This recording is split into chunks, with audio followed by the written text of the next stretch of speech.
Assalamualaikum warahmatullahi wabarakatuh. Al-Fatihah li Sayyidil Arabi wal A'jam wa hadiyatan lil muallifi wa masyayikhina wa usulina al-kiram wa li futuhil ilmi khairi wal hikam. Al-Fatihah. A'udzu billahi minasy syaithanir rajim. Bismillahirrahmanirrahim. Alhamdulillahi Rabbil Alamin Ar-Rahmanir Rahim Maliki Yawmiddin Iyyaka na'budu wa iyyaka nasta'in Ihdinas siratal mustaqim Siratal ladzina an'amta 'alaihim ghairil maghdubi 'alaihim waladdallin. Amin. Bismillahirrahmanirrahim. Qala al-muallifu rahimahullahu ta'ala alladzi yu'fa anhu minan najasati, yaitu perkara-perkara yang dimaafkan darinya daripada najis-najis. Artinya najis itu sampai kapanpun najis. Kalau kena pakaian harus dicuci, kalau kena badan harus dibasuh. Kenapa? Kalau tidak dibasuh, tidak dicuci, maka tidak menyebabkan ibadah kita menjadi sah. Tetapi ada beberapa najis yang dimaafkan secara agama. Kenapa dimaafkan?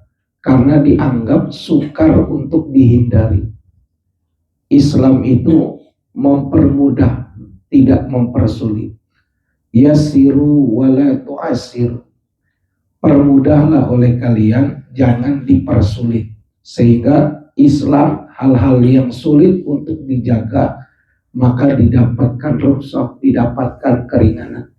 Maka ada 7 perkara yang najis ini dimaafkan dalam urusan agama. Mana saja? Dikatakan la yu'fa an syai'in minan najasa. Tidaklah dimaafkan sesuatu pun daripada najis-najis illa sab'ata anwa'in, kecuali najis yang 7 macam. Mana? Yang pertama al-qalilu, sedikit, minar dami, daripada darah, awil qayhi, ataupun muntah, idza saqata, apabila terjatuh, ala saubin, atas pakaian, au badanin, ataupun pada badan. Kalau seandainya badan kita, pakaian kita kecipratan darah, kecipratan nanah, tapi sedikit, maka hal itu dimaafkan dalam urusan ibadah kita. Kita sholat nih Pak, lagi sholat, kita baru sadar pas lagi selesai salam nih, atau dalam sholat kita sadar di baju kita ada tetesan darah sedikit. Kalau tanya sedikit sama banyak, tanyanya sama orang, bang ini banyak apa sedikit? Kayak sarung bolong gitu. Sarung bolong ini tanya, bolongnya gede apa kecil? Kalau dia bilang, bolongnya gara-gara asap rokok, itu mah kecil. Tapi kalau dibilang gede, berarti gede. Kita tanya, bang ini dari baju segini, darah kecil apa gede? Dia bilang, nggak kelihatan itu mah, namanya darahnya kecil. Jadi kalau lagi sholat, ternyata di pakaian kita ada darah, ada nanah, dan catatannya itu sedikit, maka pakaian kita tetap suci, badan kita juga suci, sholatnya sah. Ini darah, nanah yang nempel pada badan dan nempel pada pakaian. Tapi bagi air, najis dia. Contoh, kita motong hewan, darahnya muncrat sedikit, masuknya ke air. Airnya nggak berubah, baunya nggak berubah, tapi darahnya yakin masuk, airnya najis. Kenapa? Airnya sedikit kurang dari 2 pula, jadi najis. Jadi dia dimaafkan sedikit itu bagi siapa? Pakaian maupun pada badan kita. Bisa dipahami? Apalagi al-hayawan, yang dimaafkan hewan-hewan, Allazi, yang hewan itu lada malahu, tidak ada padanya darah, sailun, yang mengalir. Ada hewan yang darahnya nggak mengalir. Contohnya apa? Kalbaudi, seperti nyamuk. Nyamuk itu kalau kita keprak keluar darah, itu darah yang diisep dari kita. Tapi kalau dibelek nyamuknya, dibelek semutnya, dia darahnya sedikit, nggak kelihatan. Beda sama ayam, beda sama kambing, kita belek darahnya ngucur. Tapi kalau lalat, kalau semut, kalau nyamuk, kita belek dia tanpa makan tubuh kita, darahnya dikit, nggak ngalir. Nah, hewan-hewan yang darahnya nggak ngalir ini, idza waqa'a fi ta'ami, apabila dia jatuh kepada makanan atau jatuh kepada minuman, wa mata fihi, dan mati padanya, maka hewan ini nggak najis. Contoh, kita makan agar, Pak, puding, lalu di puding kita banyak, saking manisnya ada semut yang mati di situ. Nah, apakah pudingnya jadi najis? Enggak, buang aja. Mana yang dibuang? Kotorannya, hewannya yang mati dibuang, semutnya dibuang. Makan pudingnya, selama pudingnya masih terasa manis, perubahan rasanya tidak ada, maka pudingnya nggak najis, boleh dimakan. Kita minum kopi nih, Pak, dibikinin kopi, lalu kita tinggal minuman kita, kopi kita, teh kita, tiba-tiba kemasukan semut, tiba-tiba kemasukan lalat gitu. Maka caranya gimana? Kalau kemasukan semut, ambil semutnya, buang, minum lagi kopinya, najis nggak? Nggak. Kecuali apa? Kecuali kopinya, tehnya, rasanya berubah jadi najis. Kalau nggak berubah, nggak najis. Lalat yang jatuh, kalau lalat yang jatuh, maka hewan yang jatuhnya, lalatnya dicelupin semua. Kenapa? Karena lalat itu punya dua sayap. Sayap yang satu itu bawa obat, sayap yang satunya itu bawa racun. Kita nggak tahu tuh, racun sama obatnya sebelah mana. Nah, daripada supaya kita netral, maka kata ulama, celupin aja. Habis itu dibuang lalatnya, jangan ikut dimakan. Maka airnya tidak najis. Berbeda halnya, ini beda nih, Pak. Berbeda halnya gimana? Kalau seandainya istri kita bikinkan kita minum, kita minta sama istri kita, "Mah, tolong dong buatin teh manis." Maka sama istri kita dibuatin teh manis. Tapi istri kita tahu di dalam gula yang mau ditaruh itu ada semut yang mati. Sama istri kita dimasukin aja tuh gula sama apa? Sama semut yang mati, dimasukin, diaduk di teh kita, di kopi kita. Lalu sama dia supaya nggak ketahuan sama kita, semutnya dibuang. Maka itu airnya mutanajis. Jadi kita minum kopi najis kita. Itulah yang menyebabkan apa? Yang menyebabkan akal kita nggak bagus, akhlak kita nggak bagus. Kenapa? Kita makan sesuatu yang najis, apalagi anak kita. Jangan. Caranya gimana? Ya dibuang dulu semutnya. Jangan dijadiin satu. Kenapa? Itu sengaja memasukkan bendanya, nggak boleh. Kalau tadi semutnya yang masuk, kalau semutnya yang masuk bunuh diri di situ, kalau jumlahnya sedikit, nggak merubah air, maka airnya masih suci. Tapi kalau yang masuk semutnya satu RT gitu, penuh tuh atasnya sama semut, diminum pedas, jangan diminum lagi dia. Kenapa? Airnya sudah berubah mutanajis. Paham nggak nih? Paham ya? Jangan tuh, nggak boleh itu istri kita tuh kasih tahu tuh sering gitu. Yang bikin kita nggak tahu, dia yang bikin. Kok lama-lama gampang banget pikunnya gitu. Kita udah ke dapur gitu, sampai dapur bingung mau ngapain ya ke dapur. Sampai balik lagi kita. Kenapa? Karena gampang lupa, itu gara-gara minum yang najis. Makanya di kotak gulanya tulis garam tulisannya. Tulisannya garam supaya semut nggak ke situ. Oh ini garam, dia pindah ke tempat ke satu. Iya kayak di kontak kita aja, Maman Galon, padahal kan Sally namanya. Berarti Maman Galon ya kan. Ya Budi Gas itu kan padahal namanya kan Fitriani itu. Nah, supaya nggak ketahuan nih. Iya, ini kan nggak ada ibu aman jadinya kan ya. Iya, itu kalau hewannya kecil, darahnya tidak ngalir, mati di makanan kita, makan aja. Nasi padang kita pas dibuka bonus ada lalatnya gitu, ada lalatnya 2 biji, mana hijau-hijau lagi, itu nggak apa-apa, buang nasinya, makan lalatnya. Salah kembali, buang lalatnya, makan nasinya. Ini yang kedua. Yang ketiga yang dimaafkan apa? An-najisu adalah najis allazi la yudrikuhul basaru likillatihi, adalah najis yang tidak bisa dilihat najis itu oleh mata kita saking kecilnya. Kita tahu ada bangkai, kita tahu ada tai. Tai itu dikerubungin sama laler. Lalernya itu nempel ke makanan kita, lalernya nempel ke baju kita, lalernya nempel ke sajadah kita. Kita tahu tuh laler dari situ. Tapi kita lihat baju kita lihat sajadah kita, kotorannya nggak kelihatan. Nah, ini tetap dianggap suci. Makanya ada laler nempel, nggak apa-apa, gusar aja.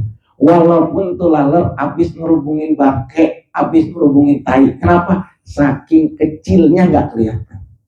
Kecuali lalernya rame-rame ngangkat tai kucing, nempelin di badan kita, kelihatan tai kucingnya, itu mana najis.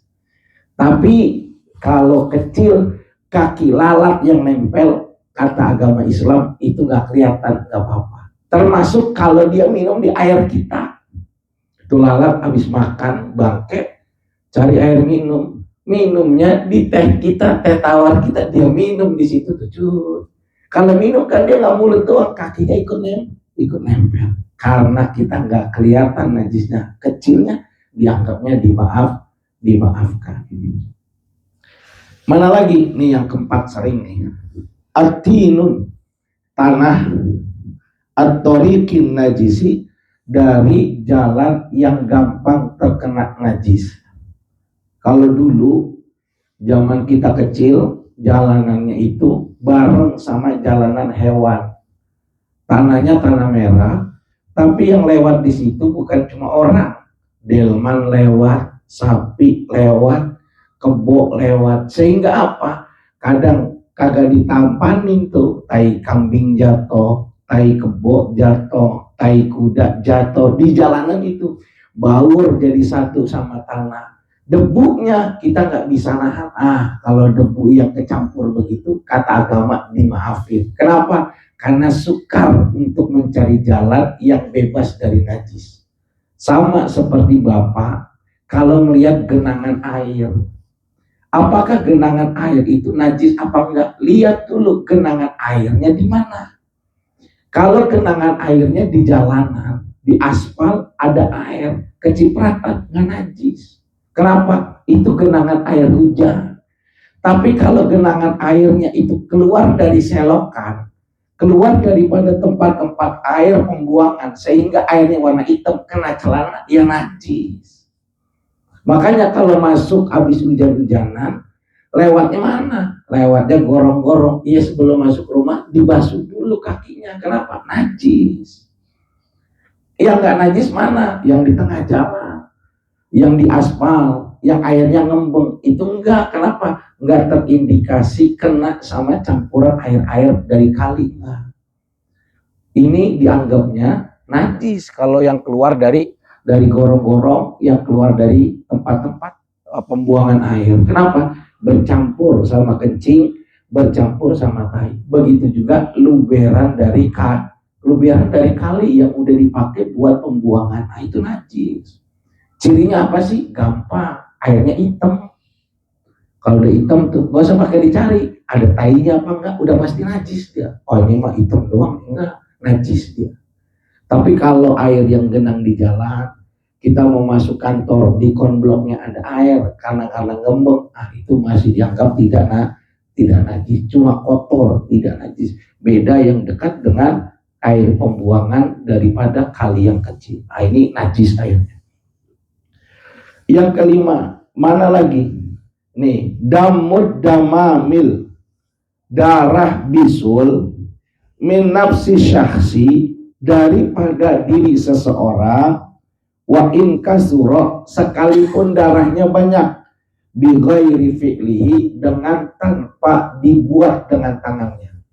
Bapak kalau tahu udah punya bisul jangan jadi imam. Boleh jadi imam, boleh, asalkan makmumnya nggak tahu. Bapak punya bisul di pantat, terus sholat maksain di masjid. Itu waktu bapak sujud bisulnya pecah, itu kan kena sempak tuh, kena gamis tuh. Bagi bapak itu nggak apa-apa. Kenapa? Itu keluarnya di luar kemampuan kita. Sama seperti jerawat. Kalau kita punya jerawat banyak di punggung di sini berdarah keluar, nggak masalah. Kenapa? Itu di luar kendali kita. Tapi kalau bisulnya pecah gara-gara tangan kita pegang gitu, atau jerawatnya kita kodek-kodek, najis pakaian kita. Jadi banyak keluar banyak tadi keluar darah bisul atau darah yang keluar pada jerawat tidak menyebabkan pakaian najis. Lanjutkan sholat dengan catatan apa? Berdarahnya bukan karena perbuatan tangannya, tapi benar-benar keluar sendiri. Kegesek sama pakaian itu mah normal. Tapi kalau iseng kita taruh gini, ini bisul di sini nih, kita pakai gitu, colek berdarah, najis, ulangin sholatnya, pakaiannya cuci. Tapi kalau dia keluar dengan sendirinya, kita tahu untuk ngerembes gitu, biarin aja, terusin sholat. Nanti selesai sholat, pakaiannya dikucap, dicuci yang bersih, sholatnya nggak perlu diulang. Tapi kalau darahnya kita kodek, darahnya jerawat kita kodek pakai tangan, kena baju walaupun sedikit, darahnya najis. Kenapa? Ada ulah tangan kita. Tapi kalau yang normal enggak. Bisa dipahami? Yang keenam, mana lagi? Damul qamli wal barogis, darah yang ada pada kutu, wal barogis, yang ada pada nyamuk. Qaliluhu wa kasiruhu, banyaknya ataupun sedikitnya, dia nggak ngaruh. Kenapa? Darahnya nggak ngalir, nggak menyebabkan pakaian kita kelihatan darahnya.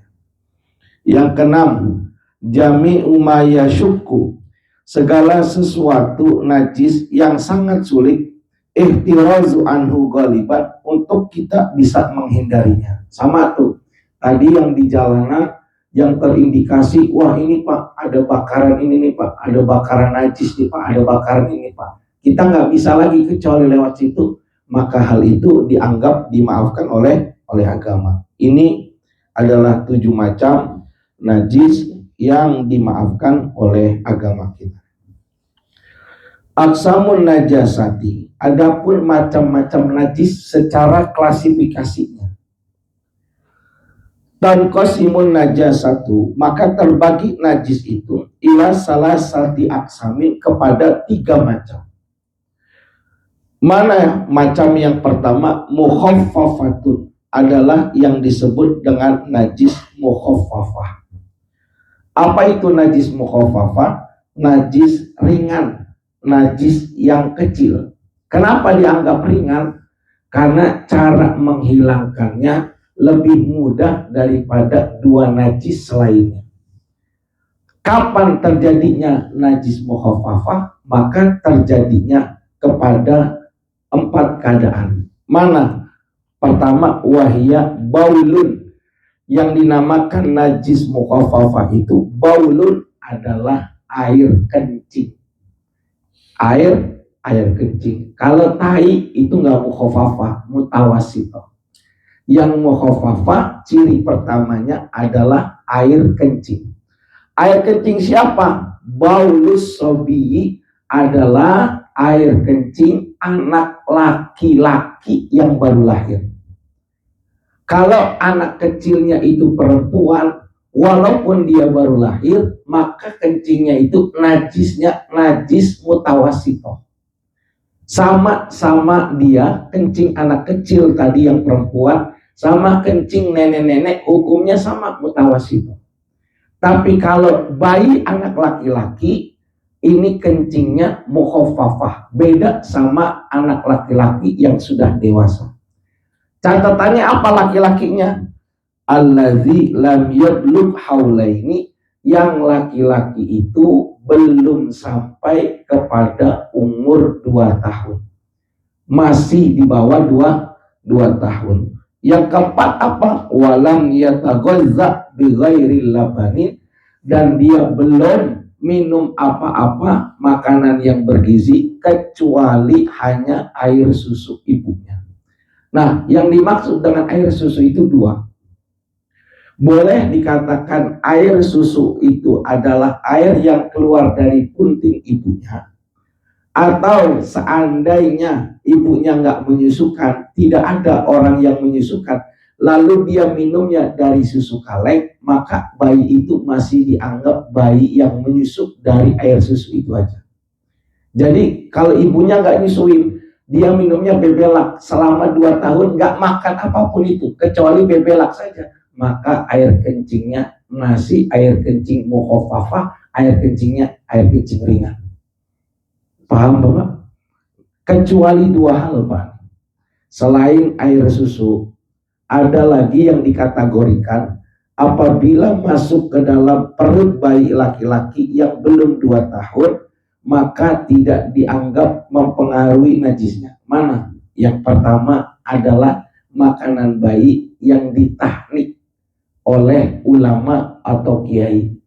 Jadi kita orang tua dianjurkan dalam agama pada saat kita melakukan akikah, selain kita motong kurban, selain kita memberikan nama yang bagus buat anak kita, maka sunnah kita mentahnikkan anak kita. Apa itu tahnik? Imunisasi syariat agama. Ambil keberkahan dari ulama-ulama kita supaya kebaikan ulama itu nular sama anak kita. Caranya gimana? Bayi yang baru lahir, habis akikah, habis dikasih nama, dibawa ke pangkuan kiai. Nanti di pangkuan kiai sambil digendong, didoakan, kita orang tuanya kalau bisa bawa korma yang manis. Nanti kormanya dimakan sama pak kiainya, sama ulama. Habis dimakan, gizanya keluar, lembutnya keluar, diambil sama kiai, dituangin ke anak itu. Bagian tabarukan, ngambil keberkahan, mudah-mudahan alimnya kiai nular sama anak kita. Ini walaupun jenisnya korma, dalam sudut pandang agama itu nggak dianggap makanan lain, sehingga apa? Air kencingnya tetap mukhafafah. Kormanya nggak ada Ustaz, adanya apa? Adanya madu, boleh pakai madu. Yang penting apa? Yang penting makanannya manis. Makanannya manis. Kenapa? Tafaulan dengan korma yang manis. Nggak ada madu. Kalau nggak ada madu, cari apa aja yang manis dah. Umumnya kita biasanya kalau nggak pakai korma, pakai madu. Ambil tuh. Itu satu. Makanan yang masuk kepada perut bayi laki-laki, tapi tidak dianggap apa? Tidak dianggap makanan pokok sehingga kencingnya mukhafafah. Yang kedua, yang tidak dianggap makanan sehingga masih mukhafafah apa? Bayi yang dicekokin dengan ramuan kunyit yang tujuannya bukan dikasih makan, supaya pencernaannya bagus. Dulu zaman saya kecil itu, adik saya itu dikasih tuh, baru lahir beberapa hari itu, dicekokin kayak minum kunyit asli. Tujuannya apa? Biar bayi itu muntah, biar bayi itu pencernaannya bagus. Jadi niat minumnya bukan makanan, tapi apa? Jadi obat.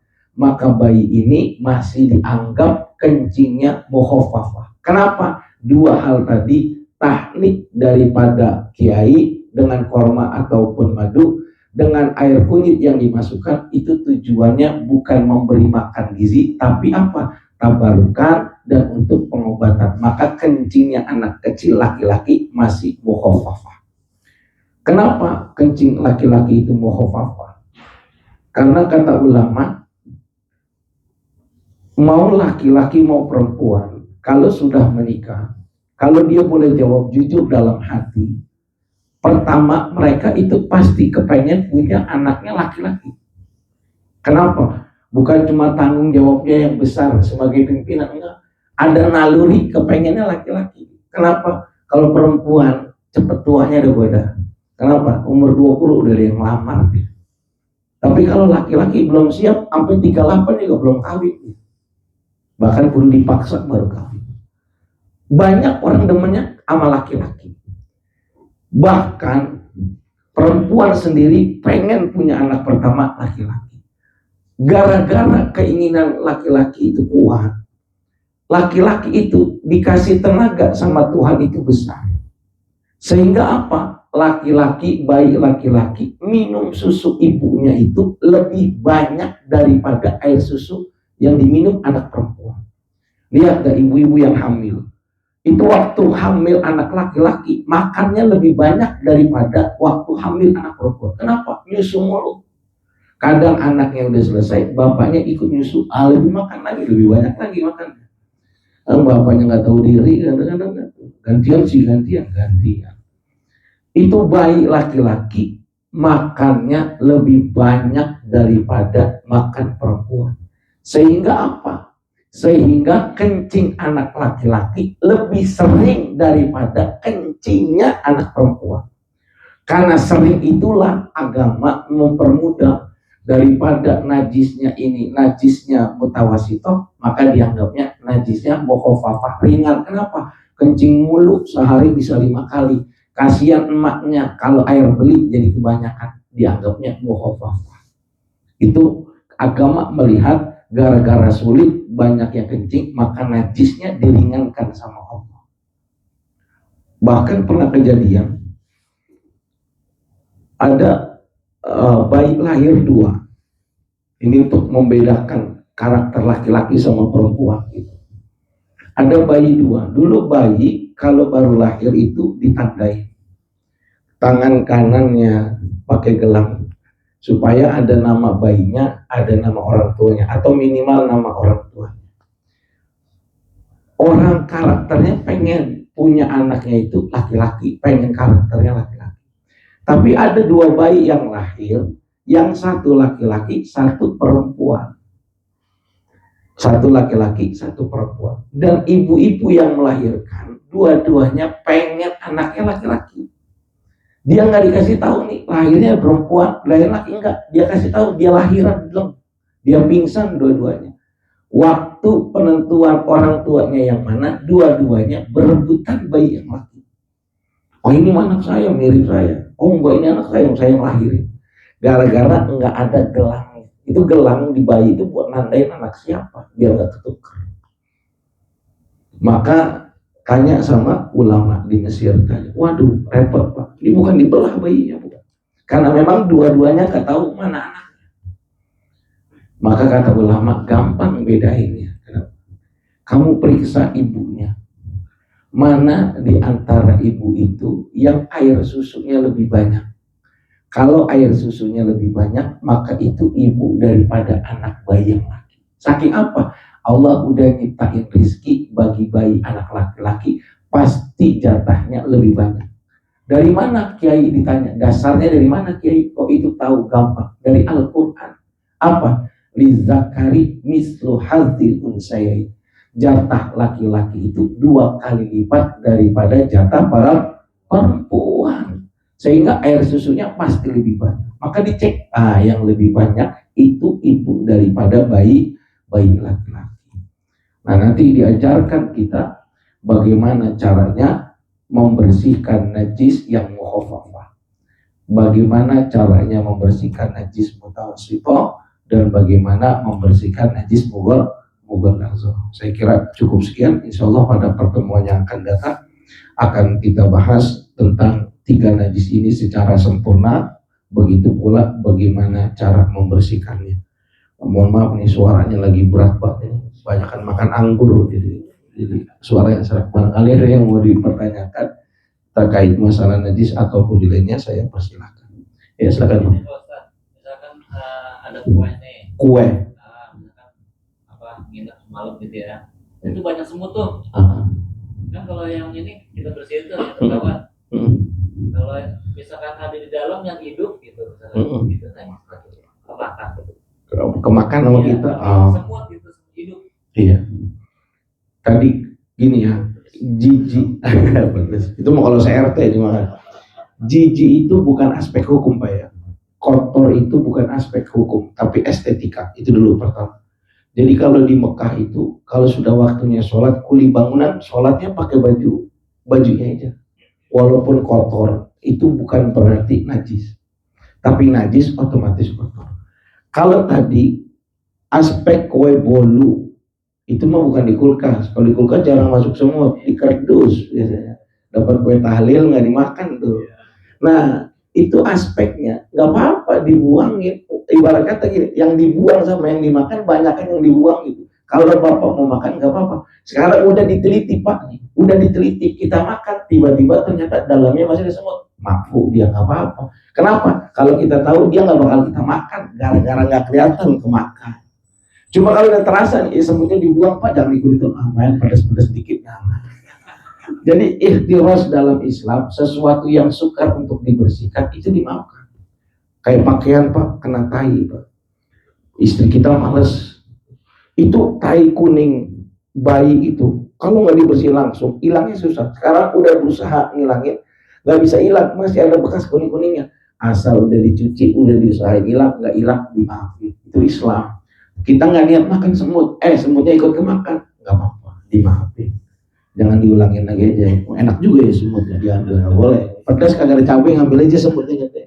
Kalau yang mau pedas mah jangan makan semut, makan omongan tetangga, pedas banget gitu. Ada lagi silakan. Saya yang kayak ini ya.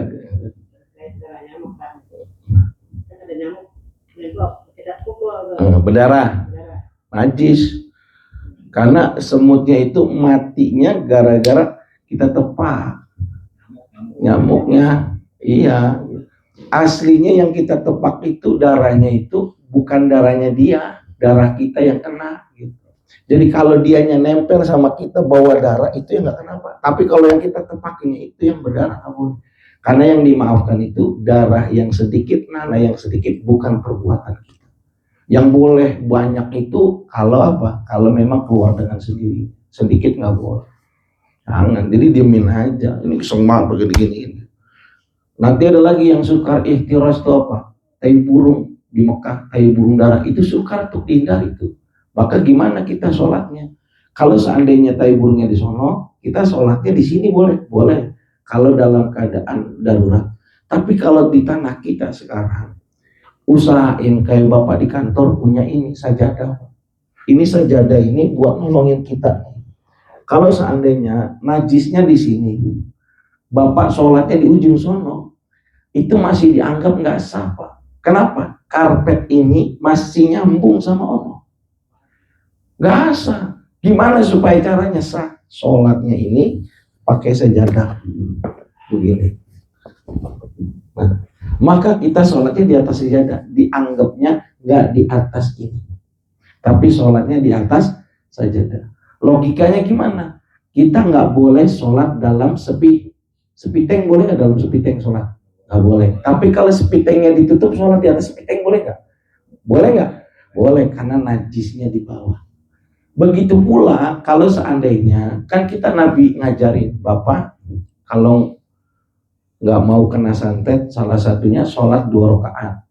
Sholat 2 rakaatnya menghadap kiblat sebelum tidur dalam keadaan duduk. Nah, kita gimana mau sholat di atas kasur?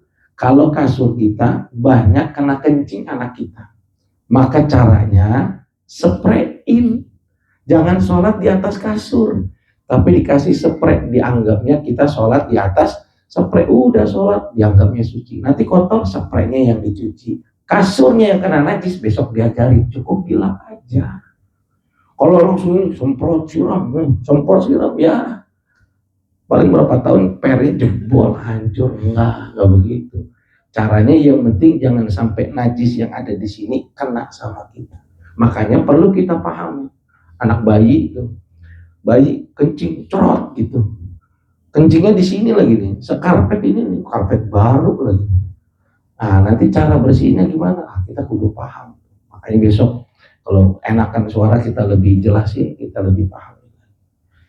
Ya, wallahu a'lam besok. Ya Bang Edi. Kalau air pump gimana? Air pump itu, yang sekarang yang punya Palija ya. Iya. Dia itu ada, nanti Bapak fikih, ada sistem namanya istihalah. Istihalah itu perubahan dengan cara sendiri tanpa campur tangan, ataupun diberikan sesuatu yang kadarnya banyak. Itu masih belum serem Bang. Apa mesinnya apa? Yang dipakai oleh apartemen. Ini apartemen diturunin ke bawah, lalu difilter, dinaikin lagi. Apa namanya itu? Cari di apartemen apa. Itu sama yang dipakai pump.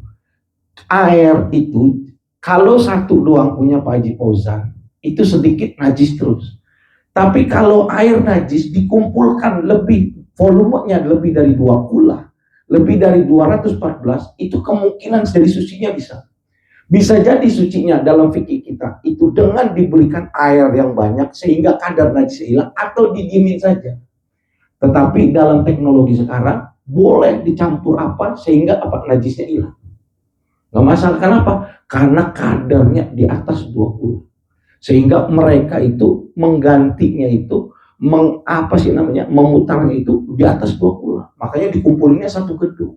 Kalau satu gelas doang mau diakalin kayak apa? Dari kotor disiram apa jadi suci tetap najis. Kenapa? Skupnya kecil. Tapi kalau skupnya lebih dari 2 kula, di atas 216 liter, kemungkinan air itu disebut air kuat sehingga bisa berubah bisa. Jangankan tadi yang saya bilang PLN itu, yang dari kali mana gitu kan, disuling dengan gimana. Itu yang kolam renang saja, yang kematian bangkai. Bangkainya dibuang, hanya dengan terik matahari bisa berubah. Nah itu namanya istihalah, perubahan yang diperbolehkan. Nanti dalam kaidah usul fikih ada istihalah, ada maslahatul mursalah, ada ijtihad, nanti ada semacam rukhsah, ada semacam azimah, namanya banyak. Itu kaidahnya di usul fikih. Nah itu sesuatu yang nggak apa-apa. Sehingga boleh nggak air pump dipakai wudhu, dipakai minum? Boleh. Silakan. Suci nggak? Suci. Kenapa? Kadarnya banyak itu. Bukan cuma segelas, tapi kadarnya banyak. Ya kasihan se-Jakarta mana harus pakai kan gitu. Dia nggak bisa wudhu, nggak bisa cuci di situ. Ya buat pemasang dia. Mahal nggak? Tapi dia sudah pakai fatwa MUI mengatakan halal, suci dan mensucikan dari kadar yang banyak sehingga unsurnya dilihat tuh. Udah jadi airnya, udah dilihat. Baunya enggak? Ini mau bau obat, bukan bau dari kotoran najisnya, bukan bau tai, bukan. Kalau ada bau tai, bau tengik itu paralon ente kena kencing tikus, bau. Dia enggak bau. Itu satu. Kedua, warnanya masih dianggap air enggak? Oh ini masih disebut kapasitas air, walaupun keruh kita masih bilang air. Beda sama air comberan warna hitam, kita susah bilang itu air suci. Ini air comberan, wah suci ini mah suci, nggak bisa. Itu mah pucung, itu mah namanya air pucung, nggak bisa hitam. Yang ketiga dari rasanya, air rasanya normal, nggak apa-apa. Jadi air pump, Palija, Palitra, Aitra itu semua air yang sudah diistihalahkan sehingga berubah yang tadinya mungkin mutan najis berubah menjadi air suci dan boleh dipakai untuk makan, minum dan mencuci pakaian diperbolehkan. Ada lagi? Saya minta maaf ini tenggorokan yang lagi nggak enak ini. Ya, cukup aja ya. Mohon maaf. Mudah-mudahan pada pekan yang ke depan bisa jauh lebih paripurna lagi berbicara tentang najis dan cara menghilangkan najis dan kita bisa mendapatkan pengetahuan yang lebih banyak lagi. Saya kira cukup sekian. Subhanakallahumma wa bihamdika asyhadu an la ilaha illa anta astaghfiruka wa atubu ilaik. Assalamualaikum warahmatullahi wabarakatuh.